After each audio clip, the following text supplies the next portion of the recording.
તો સીન 3ની અંદર જોવા મળતી મુખ્ય બાબતોની ચર્ચા કરી લઈએ. ઉત્તરકાશી નજીક બચેન્દ્રી પાલ દ્વારા જે ટ્રેનિંગ ઇન્સ્ટિટ્યૂટ ચલાવવામાં આવી રહ્યું હતું ત્યાં આગળ અરુણિમા સિન્હા પહોંચે છે. અરુણિમા સિન્હા ત્યાં પહોંચતાની સાથે બચેન્દ્રી પાલને જાણ કરે છે. તો બચેન્દ્રી પાલને આશ્ચર્ય થાય છે કે આટલી ઝડપથી કેવી રીતે કોઈ પહોંચી શકે, અને આ બધી બાબતથી અરુણિમા સિન્હાનો જે આત્મવિશ્વાસ છે એ ખૂબ વધી જાય છે. અને દરરોજ બચેન્દ્રી પાલ છે એ અરુણિમા સિન્હાની અંદર એક નવો આત્મવિશ્વાસ એ જન્માવાનો પ્રયત્ન કરે છે. અને અરુણિમા સિન્હાને જણાવે છે કે 21,798 ફૂટ ધરાવતો એક પર્વત ચામસાર કાંગડી નામનો જે લદ્દાખમાં આવેલો છે, જો એ ચડી શકે અરુણિમા સિન્હા તો એના માટે એવરેસ્ટ ચડવો એ એકદમ સરળ બનશે, આવું એ જણાવે છે. જ્યારે બીજા પેરેગ્રાફની અંદર વાત કરી કે અરુણિમા સિન્હા ચામસાર કાંગડી પર્વતને સફળતાપૂર્વક એ ચડી શકે છે, અને ત્યારથી એનું જે માઉન્ટ એવરેસ્ટનું સ્વપ્ન હતું એ ધીમે ધીમે એને સફળ થતું દેખાય છે.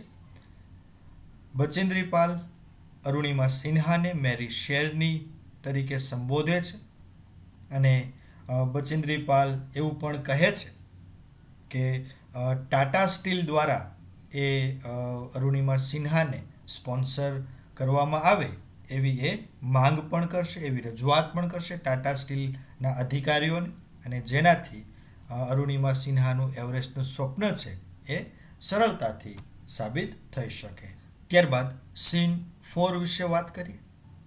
I arrived at Everest Base Camp on 11th April 2013. કહે છે કે હું એપ્રિલ 11, 2013ના રોજ એવરેસ્ટ બેઝ કેમ્પ પર આવી પહોંચી. Exactly 2 years had passed since I was thrown out of the moving train. અને આ સમય એ હતો કે ચાલતી ટ્રેનમાંથી જ્યારે તેણીને બહાર ફેંકી દેવામાં આવી એના બરાબર 2 વર્ષ પસાર થઈ ચૂક્યા હતા. At the camp, nobody seemed to know that I had an artificial leg. હવે રસપ્રદ વાત તો એ છે કે એ બેઝ કેમ્પ પર જેટલા લોકો હતા એમાંથી લગભગ કોઈને ખબર જ ન હતી કે અરુણિમા સિન્હાને એક કૃત્રિમ પગ છે, અને કૃત્રિમ પગ સાથે એ માઉન્ટ એવરેસ્ટ સર કરવા જઈ રહી છે, આવું લગભગ કોઈને ખબર ન હતી. One day, while returning, my left leg got wet with snow because I had slipped a couple of times on the slippery surface. પરંતુ એક દિવસ પરત ફરતા સમયે જ્યારે એ પર્વતારોહણની પ્રેક્ટિસ કરતા હતા, અને એ સમયે એક દિવસ જ્યારે એ પરત ફરતા હતા, પર્વતારોહણ એ ચડી અને ઉતરતા હતા, પર્વત ચડી અને ઉતરતા હતા, એ સમયની વાત છે કે my left leg got wet with snow. એમનો જે ડાબો પગ હતો એ ડાબો પગ છે એ વેટ થઈ ચૂક્યો હતો, એટલે કે એ ભીનો થઈ ચૂક્યો હતો. તેથી એણે સૂર્યના કિરણોમાં એને એ પગ છે એ સુકાવા મૂક્યો. At that time, some foreigners realized that I had only one leg.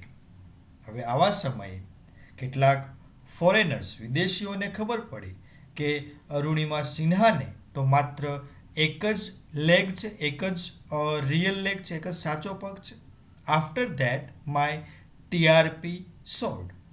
TRP એટલે લોકપ્રિયતા, અને એ પછીથી અરુણિમા સિન્હાની લોકપ્રિયતા વધી ગઈ.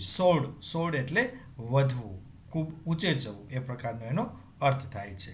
તો આ પેરેગ્રાફની અંદર મિત્રો શું વાત જોવા મળે છે કે 11 એપ્રિલ 2013ના રોજ એવરેસ્ટના બેઝ કેમ્પ પર એ પહોંચે છે.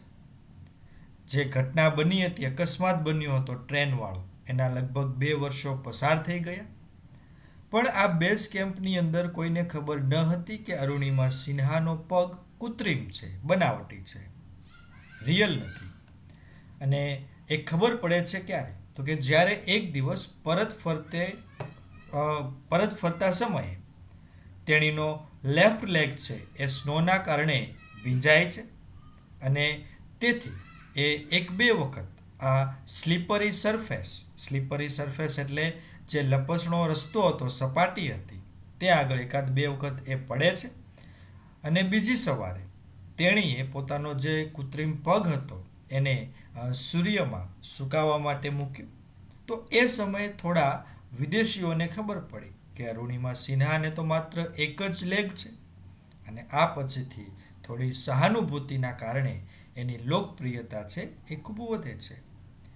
In my final expedition to Sagarmatha, head of the sea, the local name for the peak of Everest, Nima was my mountain guide. હવે એના અંતિમ પડાવ એક્સપેડિશન, અંતિમ જે ચઢાણ છે એની વાત છે, બરાબર છે, અંતિમ જે એનો માર્ગ હતો એની વાત છે કે મારા અંતિમ પડાવમાં કે જે સાગરમાથા છે એ હેડ ઓફ ધ સી, દરિયાના દેવ આપણે કહી શકીએ, અથવા તો એવરેસ્ટ શિખર માટેનું સ્થાનિક નામ છે. એવરેસ્ટનું જે શિખર છે ને ત્યાંનું એ સ્થાનિક નામ છે સાગરમાથા. તો એ અંતિમ પડાવ સમયે નીમા કાંચા નામના એક વ્યક્તિ છે એ અરુણિમા સિન્હાના પર્વતારોહક એ ગાઈડ હતા, પર્વતીય માર્ગદર્શક હતા. He was a nice and helpful Nepalese man who used to scold me at times when upset. હવે નીમા કાંચા પોતે નેપાળના વ્યક્તિ હતા અને એ ખૂબ જ સારા અને મદદ કરતા, સારા અને મદદ કરતા એ નેપાળી વ્યક્તિ હતા. અને એ હંમેશા જ્યારે અરુણિમા સિન્હા છે એ પોતે ઉદાસ બની જાય, અપસેટ બની જાય, તો હંમેશા એને ઠપકો આપતા, ખીજાતા. પણ એ ઠપકો એ જેનો ખીજાવાનો મતલબ હતો એ માત્ર અરુણિમા સિન્હાને પ્રોત્સાહિત કરવાનો ઈરાદો હતો. ત્યારબાદ આગળ વાત કરીએ સીન 4ની અંદર જ. The last track to the peak of Everest began. હવે પીક એટલે શિખર, ઓફ એવરેસ્ટની શિખરની અંતિમ ટ્રેક એટલે કેડી, રસ્તો એ શરૂ થયો. It was a very dangerous narrow path. પણ એ અંતિમ રસ્તો જે હતો, લાસ્ટ ટ્રેક હતો, એ અત્યંત જોખમી અને સાંકડો રસ્તો હતો, ખૂબ જ ખતરનાક રસ્તો હતો. આઈ સ્લીપ્ડ એન્ડ ફેલ વન્સ. એ રસ્તામાં અરુણિમા સિન્હા એકવાર લપસી અને ત્યાં પડી પણ ગઈ. Slipped and fail. Even my oxygen was running out. અને અંતે એમનો ઓક્સિજનનો જે પ્રવાહ હતો, ઓક્સિજનની જે માત્રા હતી એ પણ ધીમે ધીમે હવે ખતમ થઈ રહી હતી, રનિંગ આઉટ, ખાલી થઈ રહી હતી. I was struggling with my paining leg. અને એ સમયે જે પેઇનિંગ લેગ, જે દુખતો પગ હતો, એનાથી એ સંઘર્ષ પણ કરી રહી હતી. My Sherpa said I must quit. અને એમના જે શેરપા એટલે કે એમના માઉન્ટેન ગાઈડ, એણે એમ પણ કહ્યું કે હવે અરુણિમા સિન્હાએ ક્વિટ કરી દેવું જોઈએ, ફરજિયાતપણે. ક્વિટ એટલે આ પ્રયત્ન છોડી દેવો જોઈએ, હવે ઉપર ચડવાનું બંધ કરી દેવું જોઈએ, કારણ એની પરિસ્થિતિ ખૂબ જ ખરાબ થતી જતી હતી. But I knew that there was no going back. એક મક્કમ ઈરાદો અહીંયા જોવા મળે છે. કહે છે અરુણિમા સિન્હા કે પણ હું જાણતી હતી કે હવે પાછળ વળવાનું કોઈ કારણ નથી, હવે પાછળ જવાનો કોઈ રસ્તો છે જ નહીં, હવે જે લક્ષ્ય છે એ મેળવીને જ છૂટકો કરવો છે. I pushed forward though my Sherpa kept insisting that I should return. એક મક્કમ ઈરાદો તમે જોઈ શકો છો કે જ્યારે એમના માઉન્ટેન ગાઈડ એને ના પાડે છે કે હવે આગળનું પર્વતારોહણ છે એ શક્ય નથી એની પરિસ્થિતિને જોતા, એ સમયે પણ કહે છે કે આઈ પુશ્ડ ફોરવર્ડ.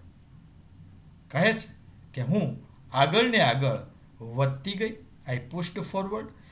જોકે મારા શેરપા છે એ મને હંમેશા એવું કહેવાનું શરૂ રાખ્યું, એના પર એણે ભાર મૂક્યો, ઇન્ઝિસ્ટિંગ, કે કે મારે હવે પરત ફરવું જોઈએ, તો પણ મેં એની વાત ન માની અને આગળ ને આગળ હું વધતી ગઈ.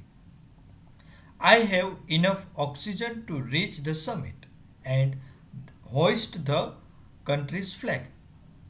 કહે છે કે મારી પાસે સમિટ શિખર સુધી પહોંચવા માટેનો પૂરતો ઓક્સિજન હતો અને સાથે સાથે જે દેશનો ધ્વજ છે એ ત્યાં ફરકાવવા માટે પણ મારી પાસે પૂરતો સમય હતો, ઓક્સિજન હતો કે હું ત્યાં પહોંચી શકું અને મારા રાષ્ટ્રનો ધ્વજ છે એ ત્યાં હોઇસ્ટ કરી શકું, ફરકાવી શકું. Vote happens afterwards doesn't matter એનીમોર. કહે છે કે એના પછી શું થશે એની મને કોઈ ચિંતા નથી. What happens afterwards doesn't matter anymore. I told Nimakancha firmly. Firmly એટલે મક્કમતાથી. મક્કમતાથી એ કહે છે કે ત્યારબાદ શું થશે, આફ્ટરવર્ડ્સ એટલે ત્યારબાદ, ત્યારબાદ શું થશે એનાથી મને કોઈ ફેર પડતો નથી. આવું મેં નિમાકાંચાને મક્કમતાથી કહ્યું. Remember, no one can defeat you until you concede. કહે છે કે યાદ રાખો, તમને જ્યાં સુધી તમે હાર નથી માનતા ત્યાં સુધી કોઈ હરાવી શકતું નથી. ખૂબ સરસ વાક્ય છે મિત્રો, કે none can defeat you until you concede. Concede એટલે હાર માનવી. તમે જ્યાં સુધી પોતાની જાતે હાર માનતા નથી ને ત્યાં સુધી તમને કોઈ હરાવી શકતું નથી. Yes, occasional failures will test you but keep trying. હા, પ્રસંગોપાત જે ફેલ્યોર્સ છે, નિષ્ફળતા છે, એ તમારી કસોટી કરશે, પણ તમે પ્રયત્નશીલ રહો. તમે હંમેશા પ્રયત્ન કરતા રહો, એ જરૂરી છે. તમે પ્રસંગોપાત નિષ્ફળતા મળે અને બધા જ પ્રયત્ન છોડી દો તો તમે કોઈ દિવસ સફળ થવાના જ નથી. એટલે પ્રસંગોપાત નિષ્ફળતા છે તમારી કસોટી કરશે, પણ તમારે શું કરવું પડે? પ્રયત્નશીલ રહેવું પડશે.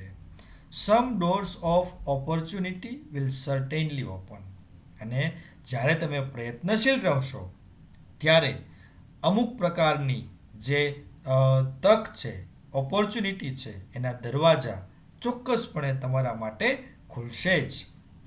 Then I could see him following me even as I continued to drag myself to the top. અને એ પછીથી કહે છે કે મેં જોયું કે જ્યારે હું શિખર તરફ મારી જાતને ખેંચવાનું મેં ચાલુ રાખ્યું તો મારી પાછળ એ મારા શેરપા, હિમ એટલે એમના માટે જે નિમાકાંચા છે એના માટેનું સર્વનામ છે, એને મેં આવતા જોયા. એટલે કે અરુણિમા સિન્હા છે એ પોતે જ્યારે આગળ ને આગળ વધતા જાય છે તો એમના કોચ નિમાકાંચા, માઉન્ટેન ગાઈડ છે, એ પણ એની પાછળ આવે છે. The drag continued till it finally happened. અને આ રીતે જે ખેંચતા પોતાના શરીરને આગળ ચાલવાની જે ચાલ હતી એ શરૂ જ રહી. ક્યાં સુધી? તો કે અંત સુધી એ ચાલ્યા જ કર્યું. કારણ કે ઉપરનો રસ્તો એવો હતો કે ત્યાં આગળ ખૂબ ઝૂકી નમી અને પોતાના શરીરને ખેંચીને આગળ વધવું પડે એવો રસ્તો હતો. ત્યારબાદ સમજીએ સીન 4 ની અંદર last 2 paragraph. The top is a small 20 by 20 ice table. અને જે શિખર હતું માઉન્ટ એવરેસ્ટનું, ટોપ એટલે શિખર, એ નાનકડા 20 by 20ના આઈસ ટેબલ જેવું હતું. એટલે બહુ એ વિસ્તૃત ન હતું, એ શિખર છે એ સંકુચિત હતું. I saw several flags of various countries fluttering proudly. કહે છે કે મેં જોયું ત્યાં આગળ કે વિવિધ દેશોના કેટલાક ધ્વજને ત્યાં આગળ ગૌરવભેર એ ત્યાં આગળ ફરકાવેલા હતા, લહેરાતા મેં જોયા હતા. I had lived this moment so many times in my mind that I did not have to be told that finally I had arrived. હવે મિત્રો, જે સ્વપ્ન હતું એ પૂર્ણ થવાની નજીક છે, માત્ર થોડી ક્ષણોની વાર છે, એટલા માટે કહે છે કે મેં આ ક્ષણને મારા મનમાં એટલી બધી વાર જીવી હતી કે મને એવું જણાવવાની પણ જરૂર ન હતી કે અંતે હું આવી પહોંચી હતી. એટલે આ ક્ષણ માટે એ એટલી ઉત્સુક હતી કે એ ખૂબ જ ખુશ થાય છે. At 10:55 a.m. on 21st May 2013, I was on the top of the world. અને અંતે એ સવારના 10:55 21મી મે 2013ની સાલના રોજ એ દુનિયાના શિખર ઉપર હતી. I felt like dancing, crying and laughing at the same time. મિત્રો જુઓ એની જે ઉત્સુકતા છે, જે ભાવુકતા છે એ કેવી છે. હવે જ્યારે એ શિખર પર પહોંચે છે તો એ જ સમયે એ એક સાથે નાચવાનું, રડવાનું અને ખડખડાટ હસવાનું એને મન થયું, એવી અનુભૂતિ થઈ કે આ બધું જ હું એક સાથે કરું. My mind was a kaleidoscope of emotions.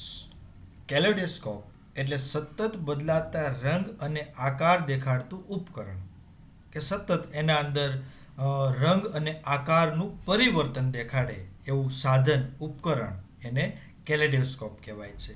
તો આ સમયે અરુણિમા સિન્હાના મનમાં જે વિવિધ લાગણીઓ આવતી હતી, એટલા માટે એ કહે છે કે મારું મન પણ આવી રીતે વિવિધ રંગ અને આકાર બતાવતું બની ગયું હતું લાગણીઓનું.